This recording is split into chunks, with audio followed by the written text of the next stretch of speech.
వాళ్ళు ప్రజాస్వామ్యాన్ని పరిరక్షిస్తారా? అంకిత భావంతో ప్రజాసేవ చేస్తారా? ఓ ప్రెస్ మీటులో ఆనాడే ఊహించారు, చెప్పారు ఎన్టీఆర్. ఆ నిజాలను సజీవ దృశ్య దర్పణంగా చూడండి. ₹2 బియ్యం అడిగారు, ఇచ్చాను. మద్యపాన నిషేధం ఆడబిడ్డలు కోరారు, నేను ఇచ్చాను. అదే రైతులు మేము వాడే విద్యుత్ శక్తి సంవత్సరానికి ఒక హార్స్ ₹50 ఇస్తానని కూడా చెప్పాను, చేశాను. కాబట్టి ప్రజలు ఉంచేటటువంటి విశ్వాసం మన మీద. అది ఒకప్పుడు చూచాం మనం. ఎప్పుడో గత చరిత్రలో మరి తండ్రిని జైల్లో పెట్టిన సామ్రాట్లు ఉన్నారు, అన్నాన్ని రాజ్యాధికారం కోసం చంపినటువంటి సోదరుడు ఉన్నాడు, ఔరంగజేబ్. మరి ఆ దురదృష్టకరమైన విధానం ఇన్ని 100 సంవత్సరాల తర్వాత తెలుగు జాతి చరిత్రలో మన రాష్ట్రంలో ఈనాడు తిరిగి జరిగింది. అది మన దురదృష్టం. అటువంటి చిన్నబోయిన తనాన్ని, చిన్నబుచ్చే తనాన్ని మన జాతి అనుభవించడం అనేది అది కేవలం నేను చేసుకున్న పాపం. ఎందుకంటే నా వాళ్ళుగా ఉంటూ జాతికే ద్రోహం చేసి ఈనాడు మాయని మచ్చ తెచ్చారు ప్రజాస్వామ్యానికని నేను చిన్నబోతున్నా. పార్టీ కూడా 1982లో నేను పెట్టినప్పుడు ప్రజలందరూ విశ్వసించారు. ఆనాడు కేవలం 9 నెలల కాలంలోనే ఓట్లిచ్చి గెలిపించారు. దానికి వారికి ఏ విధమైన సేవ చేశానో వారికి తెలుసు. అదే కాదు, మొన్న 17, 18, 19, 20, 21, 22 తేదీల ఆగస్టు నెలలో నేను ప్రభుత్వం ప్రజల దగ్గరికి తీసుకువెళ్ళినప్పుడు, అదే శ్రీకాకుళం, విశాఖపట్నం, విజయనగరం వెళ్ళినప్పుడు ఆ రోజున ఈ మహానుభావులే ఎవరైతే ఈనాడు జాతికి చిన్నతనం తెచ్చారో, అవమానకరంగా వ్యవహరించారు, తెలుగు జాతిని కించపరిచారు, వాళ్లే చెప్పారు అక్కడ రామారావు గారు లేకపోతే మా పార్టీ లేదు, ఆయన వల్లే నడుస్తోంది, మేము ఆయన మెలకువలు ఉంటున్నాం, కాబట్టి దీని ఘనత గౌరవం అంతా కూడా రామారావు గారు, ఆయనే మా నాయకుడు అని చెప్పిన వాళ్ళు 23వ తేదీ సాయంత్రమే ఎందుకు మారారంటారు? మనిషి పుట్టాడు, దేవుడు స్వార్థం కూడా ఇచ్చాడు, లేకపోతే మనిషి దేవుడు లాంటి వాడు అయ్యేవాడు. కాబట్టి ఆ ప్రస్తుతం అనేది ఉంది, దైవత్వాన్ని అందుకోలేకపోతున్నారు. అందుకే వాళ్లకే వాడు ద్రోహం చేసుకుంటున్నారు. రంగులు మార్చడం అన్నది, పదవీ కాంక్ష అన్నది వాళ్ళ ఎత్తులోనే ఉంది. ఎందుకంటే ఇవాళ మీరు అడుగుతున్న వ్యక్తి ముందు కాంగ్రెస్ లో ఉన్నాయని, మా అల్లుడే కావచ్చు, దాన్ని కాదను, కానీ కాంగ్రెస్ లో ఉన్నాడు. అక్కడ ఎప్పుడైతే పరాజయం చెందాడో తెలుగుదేశంలోకి వచ్చాడు.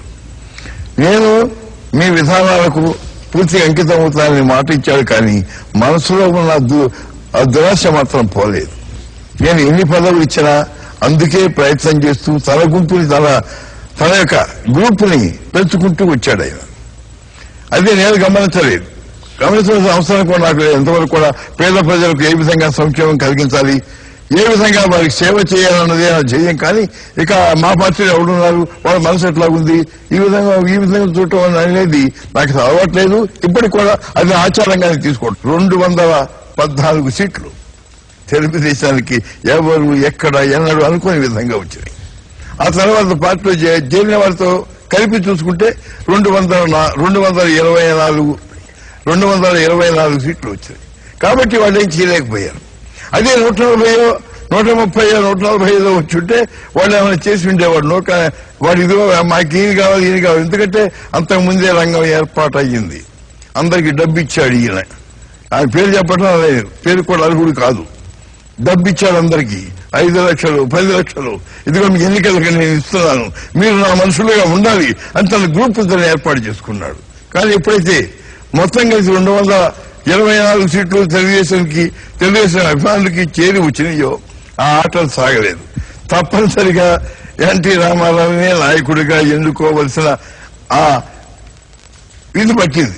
ఆ తర్వాత ఏ విధంగానైనా సరే ముఖ్యమంత్రి కావాలి అనేటటువంటి ఆశ మాత్రం మనసులో చావలేదు. అది అట్లాగే ఉంది. ఆ ఆశతోనే తన గ్రూపుని తయారు చేసి it's a planned treachery. Party ఆదర్శంతోనే పెట్టాం, కానీ స్వార్థపరులు చేరారు. చీమలు పుట్ల పెడతాయి, కానీ పాములు పర్యవసానాలు దాంట్లో ఉంటాయి. అదే విధంగా ఈనాడు పార్టీ కూడా కొంతమంది స్వార్థపరుల చేతుల్లో పడింది. వాళ్ళు దురదృష్టకరమైన స్వార్థ విధానాల వల్ల ఈ చలతాల పాలైంది కూడా. కాబట్టి మీకు తెలియజేస్తున్నాను, పార్టీ ఎప్పుడు కూడా ఈ విధానాలకు లోను కాదు. పార్టీ దృష్టిలో ప్రజలే దేవుళ్ళు, సమాజమే దేవాలయం. అవును, ఎన్టీఆర్ ఆనాడు ప్రజా సంక్షేమ విషయంలో ఏం ఘోరం జరిగిపోతుందని భయపడ్డారో అదే జరిగిపోయింది. చంద్రబాబు 8 ఏళ్ల పాలన ప్రజలకు అభూత కల్పనలే మిగిల్చింది. సంక్షేమ పథకాల రద్దు ప్రభుత్వంగా రాష్ట్ర ప్రగతిని రచ్చకీర్చింది. అన్న మహిళలకు వరంగా ఇచ్చిన మద్యపాన నిషేధాన్ని దశల వారీగా తూట్లు పొడిచి రాజ్యాన్ని సారాజుల భోజ్యంగా మార్చేశారు. సారా తాగండి, సంసారాలను తన్ని తగలేసుకోండి అన్న చందాన గుట్టుగా నడిచే కాపురాలకు ఆర్థిక దుస్థితిని అంటగట్టి మద్యపాన బేహారులకు స్వర్ణద్వారాలను తెరిచారు. బడుగు వర్గాలు, కార్మిక కర్షక వర్గాలను ఒక పూట అన్నంతోనైనా ఆదుకోవాలన్న ఆదర్శంతో ఆరంభించిన 2 రూపాయలకే కిలో బియ్యం పథకానికి ఎసరు పెట్టేశారు. పేదవాడి అన్నం పళ్ళెల్లో ఆకలిని మిగిల్చారు. ముందు చూపుతో అన్న రైతన్న కోసం ప్రవేశపెట్టిన విద్యుత్ వరాలను రద్దు చేసి అన్నం పెట్టే చేతికి షాకునిచ్చారు. సాంప్రదాయక జనవనరులు కృషించి భూగర్భ జలాలు అడుగంటి మరో ప్రక్క విద్యుత్ ధరల కోతతో, విద్యుత్ కొరతతో రైతు నేడు కృంగి కృషించిపోయాడు.